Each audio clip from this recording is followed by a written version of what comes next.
Join us today on The Informed to talk about what could be seen as a fairly controversial topic or take. We've got Mario Bekic, former military Croatian officer and author of Blood and Soil, and John Heron, a victims advocate, solicitor and the Liberal Democrats candidate for the federal seat of McEwen, and also currently suffering COVID. Morning guys, and well done John for battling on. Morning everyone. Morning. Now, there is such a disparate variance in what we're seeing between the Ukrainian people being urged to resist and fight on to maintain their sovereignty, and yet we don't see that with the Palestinians. Why do you think that is? Well, it's spheres of influence, etc. That is the main issue here. So, as we were saying last week, the conflict in Ukraine is televised on TikTok, social media, everywhere, and it's garnered the sympathy of the West because it's close and it's under the eye of most people. But as you said, there's a Palestinian conflict, but to name 25 or 30 other conflicts around the world that don't get any coverage whatsoever. So that's a fact. Yeah, all I add on this that conflict Palestinians and Israelis is going for decades now, and people literally brush this off. And don't forget, in the past, Yasser Arafat was the leader of PLO, which was being branded as a terrorist organization. And perception of the world it is that this is like a security operation by Israelis, stabilize their territory and protect their citizens. And as John says, there is so many conflicts go around which are not televised, and people literally, they don't know what's going on. Now, we're not saying that we shouldn't be helping and standing up and hoping that the Ukrainians come out of this on top. But what we're saying, or what I'm worried about or don't understand, is why we've immediately found room for Ukrainian refugees, and yet the very people that helped us in Afghanistan, some of the interpreters and aides that actually helped what we instigated, nothing for them. Is it simply a matter of black and brown don't matter as much as white and like us? Not necessarily. Don't forget that Ukraine's a bordering country. And if you look at the conflict in Syria, who really looked after the refugees? It was Turkey next door. Right, they yes. housed 5 times as many refugees that made their way to Europe. I wanted to reflect on a conflict that is still going on in Somalia. Now, back in the 90s, after the first Gulf War, we had a superpower United Nations coalition conquer Iraq very quickly. Now, after that, it was mooted in the media that the US could become the world's benevolent cop, as it was called. I'll never forget this. So the next conflict there was in Somalia, where there was nothing to be gained there. And the next thing, and Australia got roped into this as well, everyone went to Somalia, distributed aid, it all turned south, and they left Somalia in a bigger mess than it was in before. Now, the African Union had to pick up the pieces in their peacekeeping mission, Amazon. So after all that goodwill, and then we're going to intervene, there's no oil there, etc., etc. Where are we now? You've got the US flying drones over there blasting away people yet again. That's 30 years. Yeah, like if I can add on this one, why Ukraine? Ukraine is a gateway to the Europe and to the East simultaneously. And it's going, if we take in consideration the Cold War for 80 years almost, and everything was happening between the West and East, it's a conflict now of not just a two ideology or two way of the living, capitalism or whatever they call the, Russia now, but it is generations of generations people now looking to tame the Russia, and unfortunately everything's fallen Ukraine's shoulders. So world helps the Ukrainians, and of course they're going to televise and try to help them. We're talking about 40 million people country, where as John says, Somalia and all other countries. I found very interesting statistics from the Washington Post 2016. between 1947, 1989, the United States, I apologize, tried to change 72 times governments across the world. Now, what is that saying to us? You know, the US will, of course, always be involved as a world co-op, and it took that role in 1945. And the influence of US, as John says, like in Somalia, was no big gain, left the country literally ravaged, you know, internal fractions, and Africa will try to pick up those pieces and try to put together those countries. Now, when you transfer this into the conflict between the Israel and Palestine, I truly believe that everybody sees this as a contained conflict who is going for decades. And I agree again with John that Turkey and Greece together housing thousands of thousands immigrants from the Middle East. And in some point of time, Erdogan was threatening that he's going to release all these refugees to the Europe. Now we saw the few weeks ago where Lukashenko was as well, all these Palestinian refugees, Iraqi and Syrian, try to push over the border with Poland, and yet the world didn't react. So, like, what to make from this? That's the question. So specifically with Ukraine, we mentioned last week that yes, there is sympathy for Ukraine, but there's two aspects. Prior to the war and moving into the conflict, there was weak efforts to try and contain the conflict. And I mentioned again last week, the US played a very weak role. So their leadership is not experienced, weak, and we're here now dealing with a war. Secondly, now we're in the conduct of the war.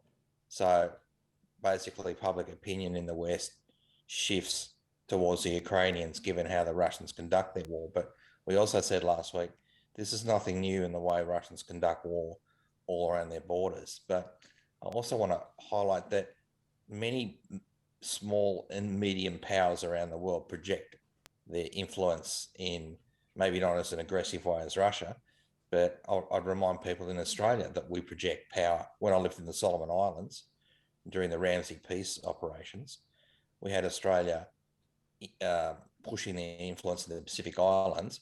And when I was in the Solomons, there was battles, well, not battles, but there was espionage going on against the Taiwanese, and then now later the Chinese, and that erupted in Guadalcanal last year into riots and destabilizing governments. So I'm not saying Australia's involved in that.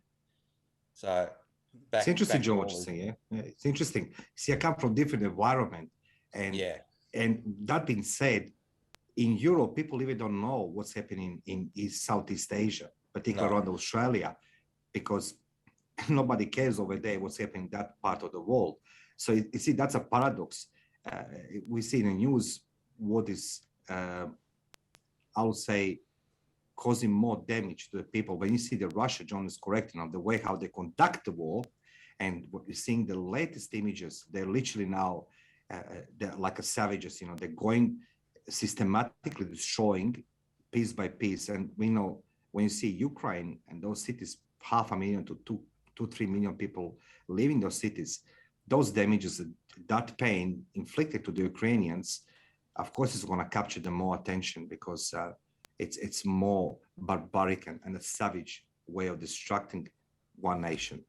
How much damage has America's withdrawal from Afghanistan and the speed at which the Taliban assumed power, and the obvious lack of appetite that the American public have now for being involved in other people, what they see as other people's wars, maybe entice Putin into going, you know what, he's not going to be supported at home if he comes into this.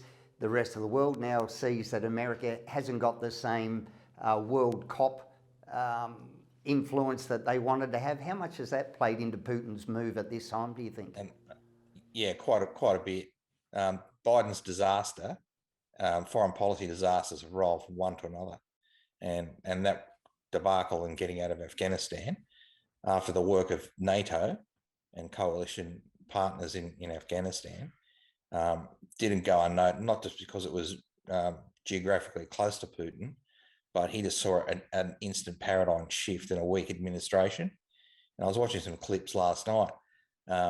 That same administration and some of the other Republicans in the US were strutting around the border of Ukraine over the last few years, telling Zelensky, "Oh, don't worry, your application for NATO is being processed." Right? So the wrong message. And there was one even of Lindsey Graham, a Republican that I saw, walking around Luhansk, the border, saying, "We're with you against the fight against the Russians." Now, so on one hand, you've got Putin looking at a weak administration that has no appetite for conflict, versus the administration that rolled into Iraq. On the other hand, you've got war drumming and unnecessary provocations of Russia all around the border by those American politicians. It's something that we all forgot, but mix those two, and they're literally not justifying it, but certainly push Putin into a corner, force him to act.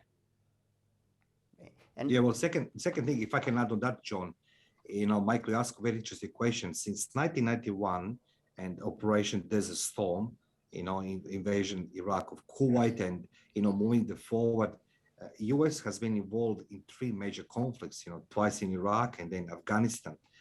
And if you take in consideration the number of troops they sent there, over 350,000 troops, American troops being sent in all these conflicts, look the equipment they left behind. If you remember, all of you, debacle in Iraq when the U.S. forces withdrew and left all this equipment to the Iraqi army. What the Iraqi army done with all that sophisticated equipment, they relinquished that equipment to ISIS. Now they're moving in Afghanistan, which of course, as John says, that withdrawal was a try. It's very messy. Of course, you're going to send a message to everybody that you're weak after 30 years of waging war across the globe. So this is not a war they're holding and having close to the borders. It's international war. They need to fly the troops from one side to another side. It costs money. Equipment is a wear and tear. And I think that the cost of that war, actually, it's being put now on a burden of the US citizen. And I think that's an appetite they lost for the war. However, against the Russia, I think this is something we need to look generational war, because many generations lived in the Cold War, and now it's time to actually test these waters, how Putin is breathing. And I think that's the signal Americans sent so far. It is weak. I must agree, it is weak. I expect it's going to do much, much more. Yeah, look, the Cold War, President Company is familiar with that. The young Russians that, again, I speak to on VK social media, they don't know anything about the Cold War. It's a distant memory because now they've got jobs and food, etc. in Russia, where their parents had nothing. And I traveled in the Soviet Union and I saw how that went down. But there's another thing too now with all these other conflicts is punishing the belligerent. So you mentioned the Palestinian situation, the reluctance to restrain Israel or anyone for that matter. But now the consequences of restraining Russia are being felt worldwide. So the energy situation is absolutely is going to pound the world in many areas. Fertilizer, even nickel exports, the European energy supplies of Russia. There was an interesting clip I saw again last night. It was one of those things in the EU. They have with Nigel Farage and his "well, you're not laughing now" comments. Yes. There was another one with actually Trump said something around you shouldn't rely on one sole supplier of energy, and that switched to the Germans laughing in the background. Well, they're not laughing now.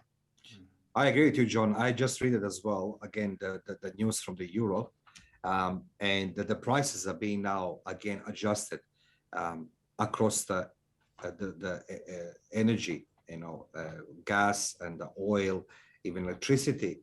And this war, I think, was not calculated very well with the sheer impact on countries who oppose the sanctions to the impose the sanctions to the Russia. I agree with you, John, and this is very uncalculated move because the effect of sanctions is going to be felt. It's going to be like a tide wave, and across the countries in Europe, which they're already feeling now, and it's very difficult to people understand that prices are going so high, and how the people gonna meet the ends. That's the question.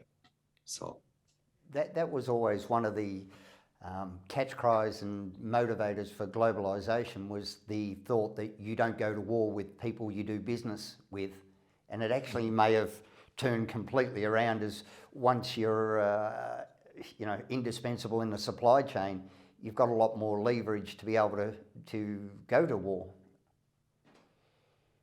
Yeah, yeah, some of the yeah, John, commodity increases, like wheat has doubled from $700 a ton to $1,300, unprecedented. Coal has gone through the roof. Nickel's gone up 10 times from $100 to $1,000 a ton, I believe.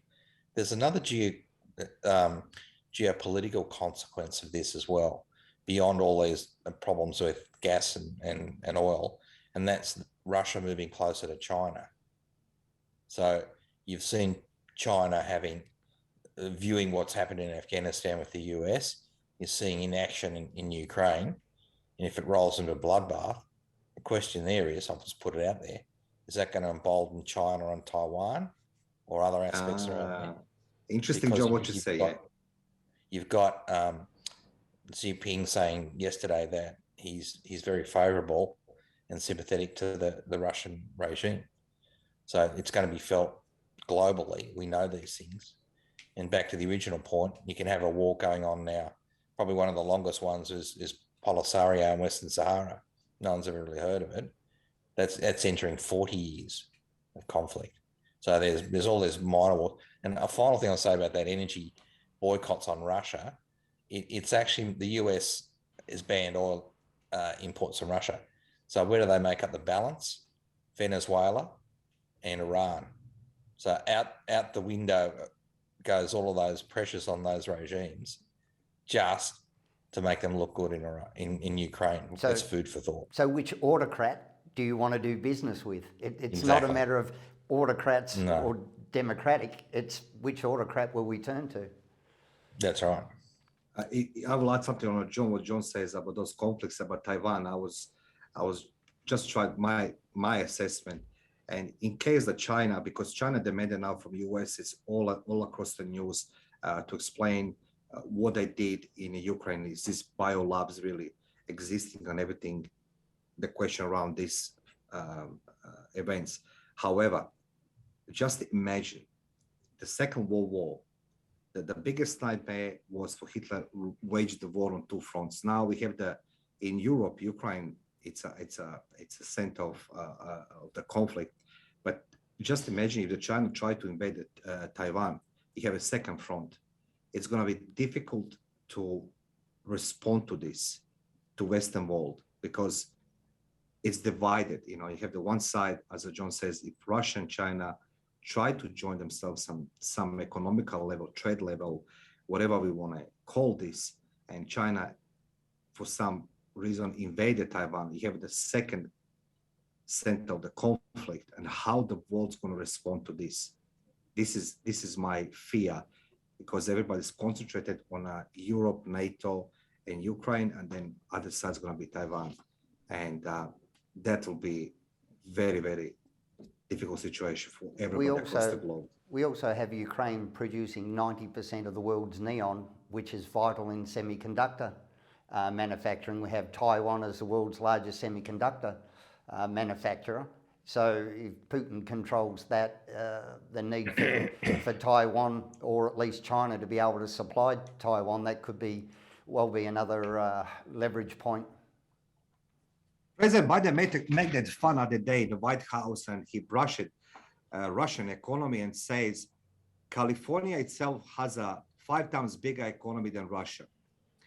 And that sounds very good on a paper, but in reality, as John says, and you, Michael, it is the Russians actually holding the most crucial elements for the daily life, gas and oil.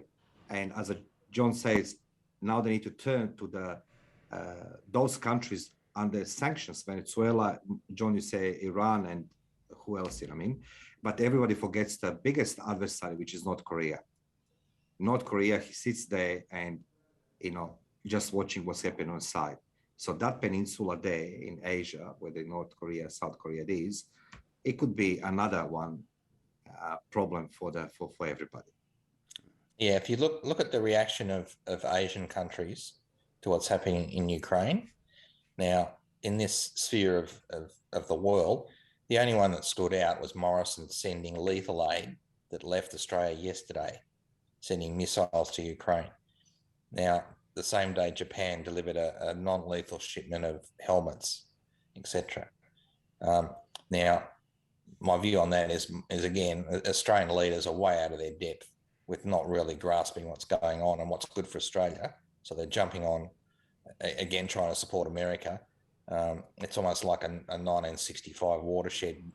Let's do anything we can. But the Asian countries, and again, I gave the example of Japan, they know what's going on.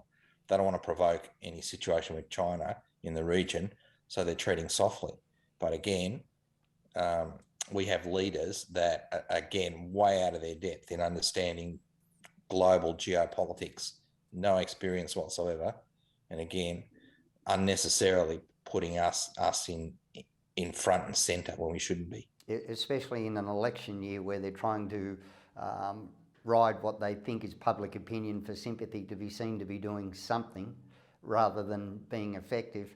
The other thing that I worry about, and it's all very well for us to be the cornermen, but Ukraine and Russia are actually in the fight. At what point do we as the cornermen say, you know what, there are hundreds of thousands of refugees, there are thousands and thousands of deaths.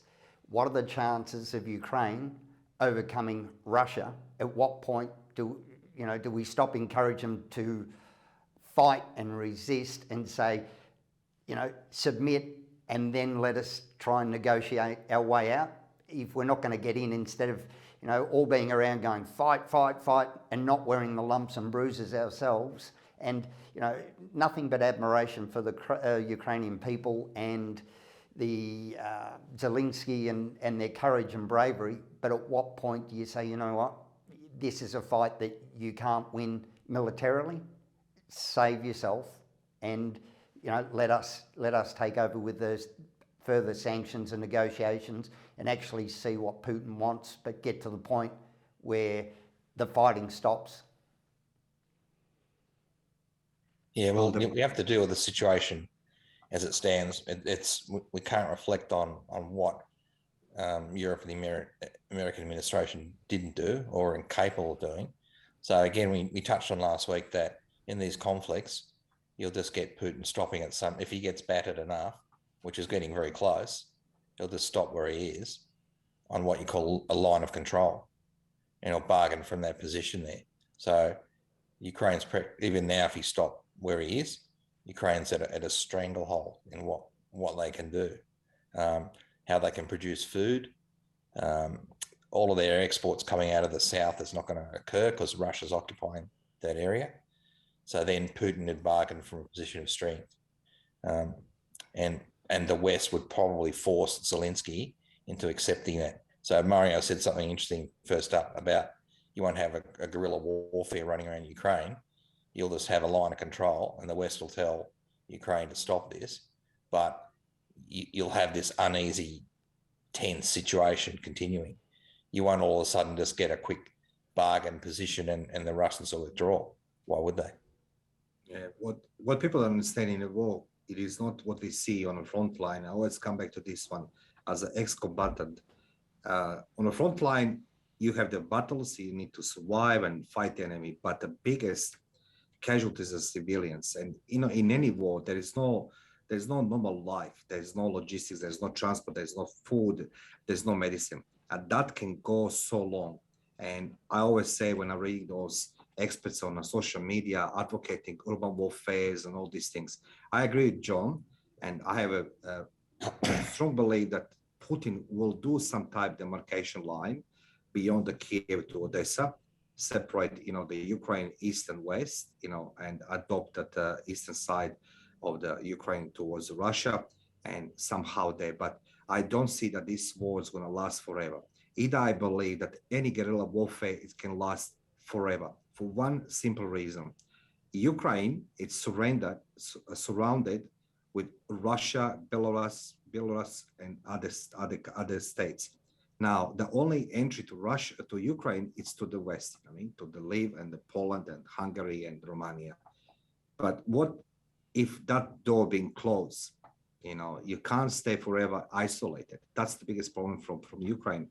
So I believe that we're going to see culmination of the fights in next 10 to 14 days, absolutely, when the Russians, as John says, they need to stop somewhere because they have a very high losses, you know, very high losses in hardware and the human lives, the soldiers.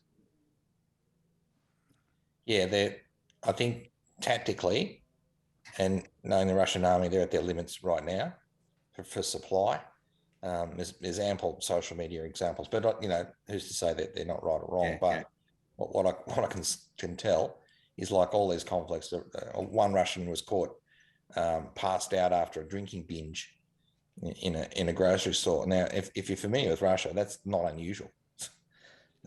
That's that sort of situation, but it's telling to say that it's not going well. So No. how many losses can Russia absorb? Well, they're probably at about 10,000 now. So get towards 20,000 and others pull up stumps and stop. Yeah, Because they must stop. They must close that gap. You know, they can't go forever. unfortunately, in you're those talking losses, yes. thousands of human lives, but I'd hazard a guess that would be a limit where the babushkas in Russia would besiege Red Square and Putin and Yes. say enough's enough, which they've done in other wars, and then you'd have that line of control, and Putin won't get out of there until he gets exactly what he wants. That's correct. And as I said, like Ukrainians are doing marvelous job. You know, like I never saw the world so united. Not even Second World War was so united, unified into this decision. And we need to take into consideration as well that even Ukrainians had the limits as well, because they're defenders. They're not in offensive actions. And Russians, as you said, John, 20,000, 30,000. Those numbers are very high numbers when you take into consideration Americans, you know, lost 5,000 people across Afghanistan and Iraq for 15 years being there. That's a considerable, very high loss for the Russians, and they will lick the wounds, and they need to stop somewhere. However, as John mentioned, it's what the Putin wants. It's what the Putin wants and how much he's prepared to sacrifice. And as I said, like my heart goes to Ukrainians. They're doing an awesome job, and as I said, but that's going to intensify more and more and more and more with the long-range weapons and the destructions with the heavy caliber weapons towards the Ukrainians. Well, all right, Mario and John, we're going to have to leave it there, and hopefully we can see some sort of resolution or progression in this horrific war. Thanks for your time, guys. Thank you.